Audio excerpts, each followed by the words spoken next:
பொதுத் தேர்தல் நெருங்கி வரும் நிலையில் சாமானியர்களை கவர்வதற்காக அனைத்து மாநிலங்களுக்கும் 29 ரூபாய்க்கு பாரத் அரிசியை மத்திய அரசு கொண்டு வந்துள்ளது. இந்த அரிசி விற்பனை தொடர்பான முக்கிய அறிவிப்பு ஒன்று வெளியாகியுள்ளது. தமிழ்நாட்டிற்கான முதல் விற்பனை இந்த வாரம் தொடங்கும் என்று எதிர்பார்க்கப்படுகிறது. ரேஷனில் இலவச அரிசி விற்பனை எப்போதும் போல நடக்கும். பாரத் அரிசியால் ரேஷனில் இலவச அரிசி விற்பனை பாதிக்கப்படாது என்றும் அறிவிக்கப்பட்டுள்ளது. தேசிய வேளாண் கூட்டுறவு சந்தைப்படுத்துதல் கூட்டமைப்பு, தேசிய கூட்டுறவு நுகர்வோர் கூட்டமைப்பு மற்றும் கேந்திரிய பந்தர் விற்பனை நிலையங்கள் மூலம் இந்த அரிசி விற்பனை செய்யப்படுகிறது. அரிசி 5 மற்றும் 10 கிலோ பாக்கெட்டுகளில் கிடைக்கும். NCCF விரைவில் மாநிலத்தில் 200 விற்பனை நிலையங்களை திறக்க உள்ளது. பதிவு செய்யப்பட்ட சங்கங்கள் மற்றும் தனியார் தொழில் முனைவோர் மூலம் விற்பனை நடைபெறும் என NCCF கொச்சி மேலாளர் CK ராஜன் தெரிவித்தார். ஆன்லைன் வர்த்தக வசதியும் இந்த அரிசிக்காக ஏற்படுத்தப்படும். மத்திய அரசின் இந்த முயற்சி அரிசி விலை தாறுமாறாக உயர்ந்துள்ள மாநிலங்களுக்கு பெரும் நிவாரணமாக இருக்கும்.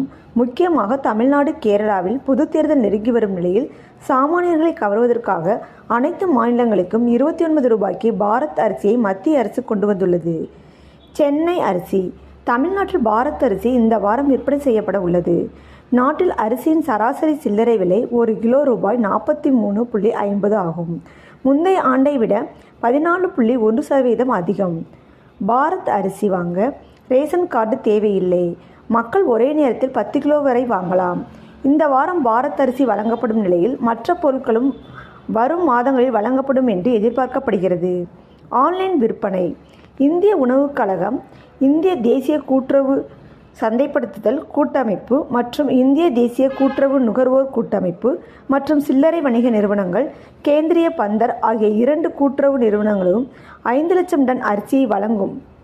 ஆன்லைன் மார்க்கெட்டுகள் அனைத்திலும் இந்த அரிசி எளிதாக கிடைக்கும்.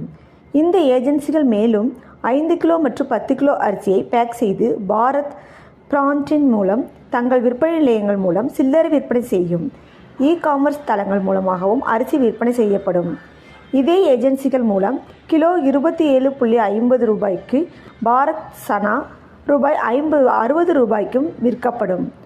பாரத் ஆட்டா ஆகியவை ஏற்கனவே மார்க்கெட்டில் உள்ளது. அதேபோல் பாரத் அரிசிக்கும் நல்ல வரவேற்பு கிடைக்கும் என அரசு நம்புகிறது.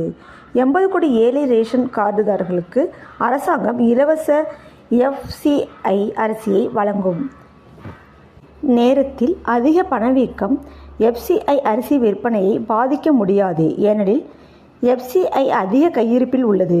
இதனால் ரேஷனில் இலவச அரிசி விற்பனை எப்போதும் போல நடக்கும். பாரத் அரிசியால் ரேஷனில் இலவச அரிசி விற்பனை பாதிக்கப்படாது.